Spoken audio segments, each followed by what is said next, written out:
Era o oitavo príncipe do Império, o príncipe Oscar Arara.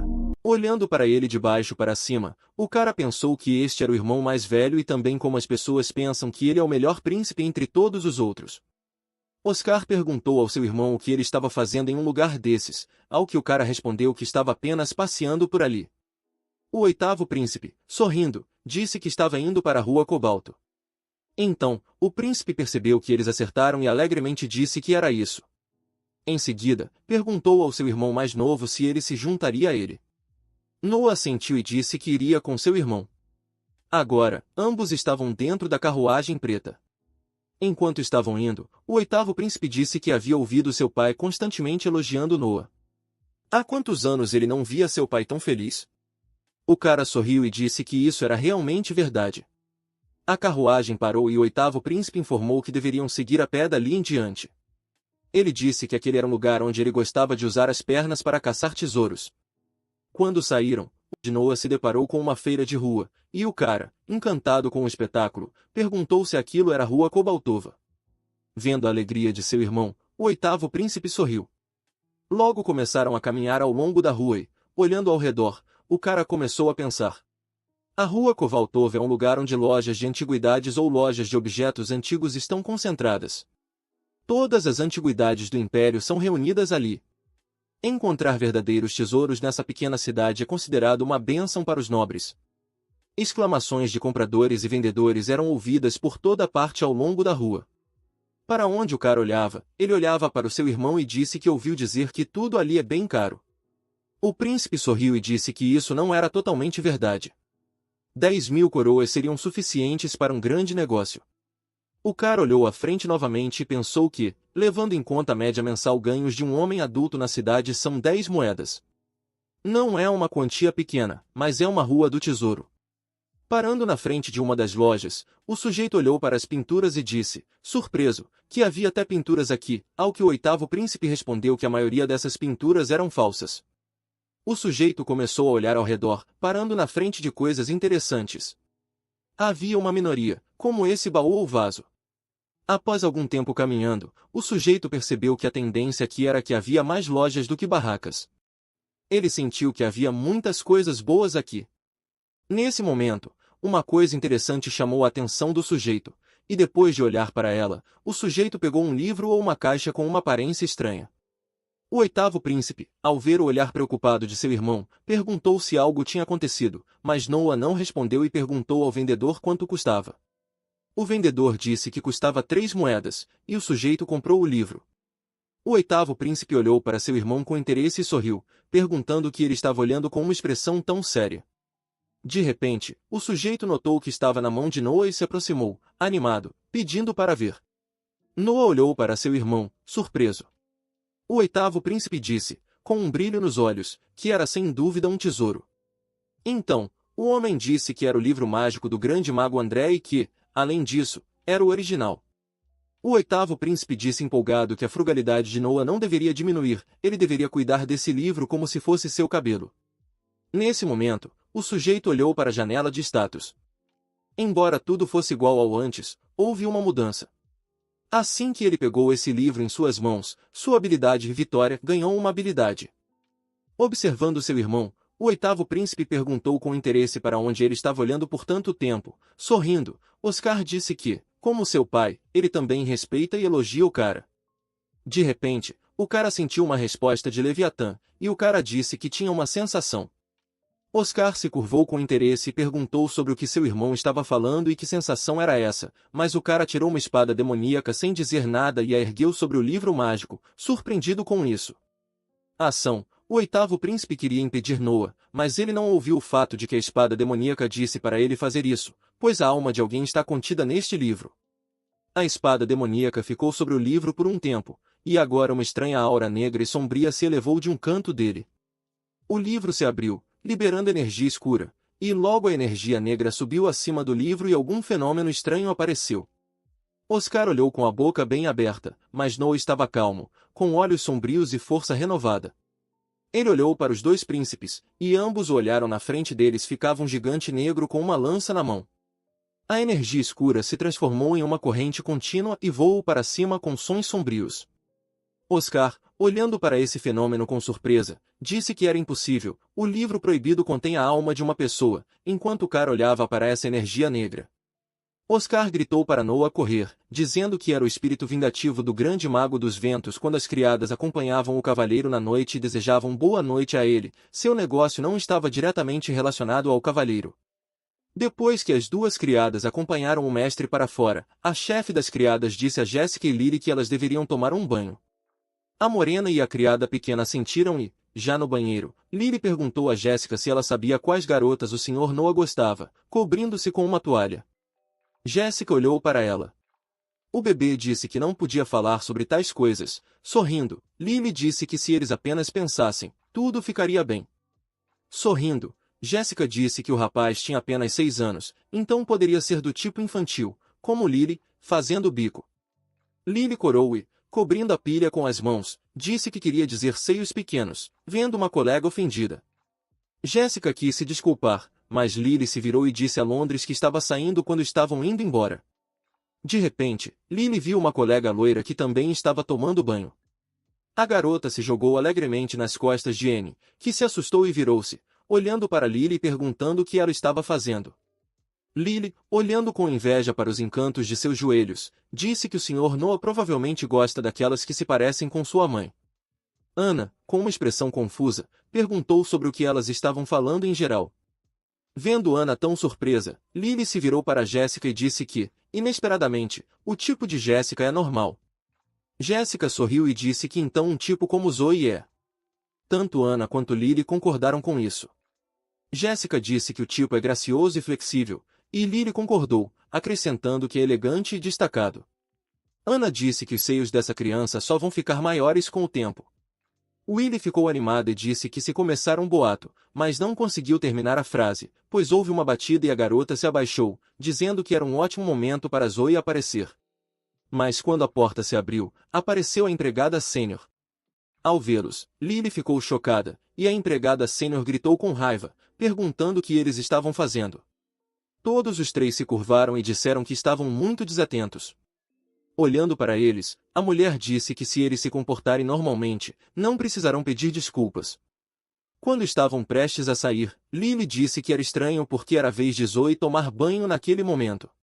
Zoe mesmo estava se escondendo atrás de uma coluna, pensando que esses obstáculos foram erguidos, e ela não conseguiu entrar, mas ficou contente, um pouco envergonhada. Ela pensou nas preferências do Sr. Noah. A garota, feliz, atravessou a idade do capítulo 5. Oscar gritou empolgado para Noah fugir, pois esse gigante sombrio era o espírito vingativo do grande mago dos ventos. No entanto, Noah, não ouvindo as palavras de seu irmão, primeiro olhou para o gigante, em seguida, inclinando-se ligeiramente, concentrou força em suas pernas e com um salto afiado, se inclinou na direção do gigante. Esse gigante sombrio separou a cabeça do torso com o balanço de sua espada, mas ele não parou por aí. Ele assumiu uma pose com a espada em posição vertical e concentrou o poder, fazendo a espada se transformar em outra forma, lembrando os horrores que ele havia treinado. A espada se transformou suavemente, com um golpe hábil da espada do homem. Uma onda incrível de água irrompeu, destruindo tudo em seu caminho. O vetor do impacto foi direcionado para cima. Sua boca escancarada não queria fechar, mas depois de se recuperar, o príncipe conseguiu se recompor. Ele olhou para seu irmão mais novo e perguntou quando ele havia se tornado tão forte. Mas então, Oscar lembrou da onda de poder e imediatamente se virou e perguntou se algum dano havia sido causado à cidade. Mas ficou surpreso ao perceber que nada estava destruído e ninguém estava ferido. Quando se virou para Noah, viu o cara sorrindo e dizendo que foi um tiro certeiro. Isso surpreendeu ainda mais Oscar, e ele olhou para seu irmão e disse que essa era uma boa avaliação da situação. Então, o cara se aproximou de Noah, sorriu e disse que era imediatamente óbvio que Noah era filho de seu pai e também seu irmão mais novo. Nesse momento, alguém se aproximou deles e pediu desculpas, dizendo que pode não ter sido educado. Quando os príncipes olharam na direção do falante, viram um homem gordo com um bigode fino.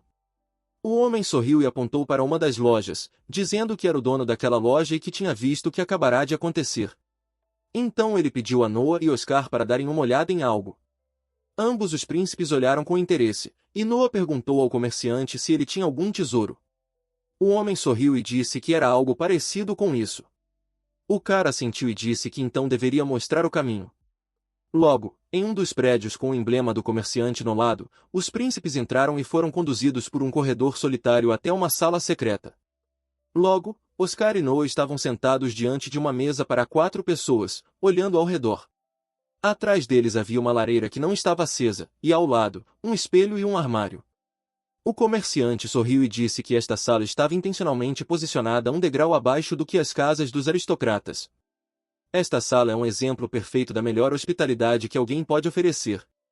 O plebeu pode oferecer. Oscar sorriu para o perspicaz julgamento de seu irmão e disse que seu irmão parecia ser capaz de entender isso rapidamente.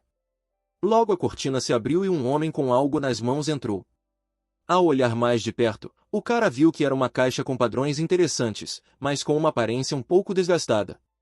O homem idoso se aproximou ainda mais, sorriu e pediu desculpas pelo cumprimento tardio. Em seguida, ele se apresentou como Alan Bartley. Alan disse que gostaria de cumprimentar Sua Alteza Imperial, o príncipe.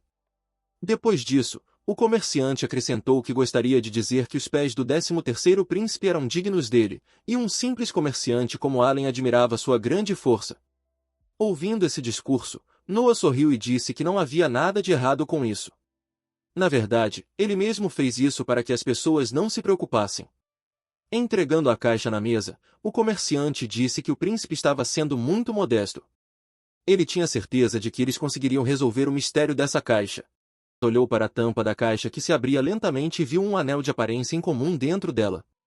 O cara olhou para o anel e depois para o comerciante, que assentiu e disse que a lenda dizia que o anel revelaria sua verdadeira forma quando seu verdadeiro dono aparecesse.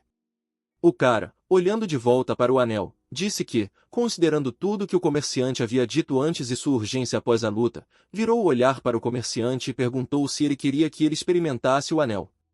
O comerciante sorriu e se desculpou por sua audácia, dizendo que sim.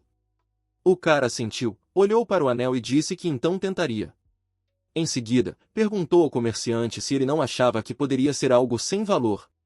O comerciante empolgado disse que já havia pensado nisso e, por isso, o vendera mais de uma vez, mas o anel sempre voltava, antes mesmo de ele saber.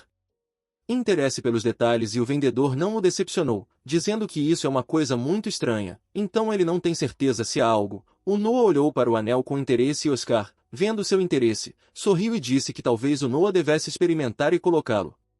O príncipe Noah assentiu e levantou-se de sua cadeira, pegou o anel e o colocou em seu polegar. O anel começou a brilhar com uma cor azul celeste e uma voz foi ouvida na cabeça do rapaz dizendo que isso era um limite de nível. Então o veredito veio de que isso era uma raridade SSS. O rapaz olhou para a voz com surpresa e perguntou que tipo de voz era aquela. A luz que saía do anel ficou mais brilhante e algum tipo de círculo de runas apareceu ao redor da palma do rapaz e uma voz foi ouvida na cabeça do rapaz dizendo que o novo dono foi confirmado e depois ele informou que a reserva estava em andamento. Uma estranha massa líquida espirrou do anel, voou em direção ao Noah. O chocado Oscar e o vendedor olharam para o rapaz, mas ele apenas franziu o corpo em surpresa. Uma substância estranha envolveu seu torso, depois sua perna e, finalmente, sua parte traseira, eventualmente, tornando-se uma armadura completa no corpo do rapaz. Um minuto depois, o rapaz estava em uma armadura de aço completa. Oscar abriu a boca amplamente, assim como o vendedor, e o rapaz olhou no espelho e percebeu que era uma armadura branca. Em seguida, ele abriu o status e viu que nada tinha mudado. Ele sorriu, virou-se para o vendedor e disse que levaria esse anel da revelação. Alan ficou encantado e disse que o entregaria com prazer, sorrindo. O príncipe Noah disse que a recompensa seria entregue mais tarde, mas naquele momento, Oscar parou o rapaz, sorriu e disse para deixá-lo pagar. Olhando para seu irmão, Oscar disse que era um presente dele. Depois da espada mágica, essa armadura não parecia tão ruim nele. Pensando nisso, o príncipe disse que ainda não é algo diferente. Em breve as paisagens começaram a rir e a carruagem luxuosa seguia sozinha por essas paisagens em constante mudança. O cara olhando para o anel disse que, de acordo com os pensamentos ligados, a armadura pode ser retirada e removida a seu pedido se a armadura em si estiver danificada e o anel estiver seguro, ela pode ser restaurada mais tarde. Ele precisa dar uma olhada mais de perto. Ouvindo isso, Oscar disse que era incrível, não é mesmo? Ele nunca tinha ouvido falar de tal coisa. O príncipe sorriu e disse que no final, a rua Cobaltova também é interessante. Logo, a carruagem parou e Noah desceu dela, ligando para o irmão. Nesse momento, passos ecoaram e atrás do príncipe Noah apareceu aquele cara careca que o atacou na instituição onde aquela cantora estava se apresentando. Um homem careca grande com um rosto cheio de raiva levantou sua espada e gritou para o cara morrer. Oscar, percebendo o assassino em pânico, gritou para Noah fugir, mas como ele estava calmo, permaneceu diferente dele. O anel reagiu imediatamente, e um escudo se formou sobre a cabeça do cara, no qual a espada se chocou imediatamente. Os guardas capturaram o careca, gritando o que ele estava fazendo e quem ele era. O grande homem careca contorceu-se de dor no chão e não disse nada, mas o cara olhou para ele e disse que esse cara ainda era teimoso. Oscar voltou a si e perguntou de onde veio o escudo. O cara sorriu e mostrou seu anel, dizendo que ele tinha conectado o anel e o Leviatã. O Leviatã é como uma defesa automática porque ele sente hostilidade em relação a ele. No começo, o chocado Oscar, ouvindo isso, sorriu e disse que era incrível que o príncipe Noah já soubesse como usá-lo. No dia seguinte, o sol também brilhava no céu, e duas adoráveis criadas estavam cuidando dele no quarto do cara. Eram Jéssica e Ana, que estavam arrumando suas roupas enquanto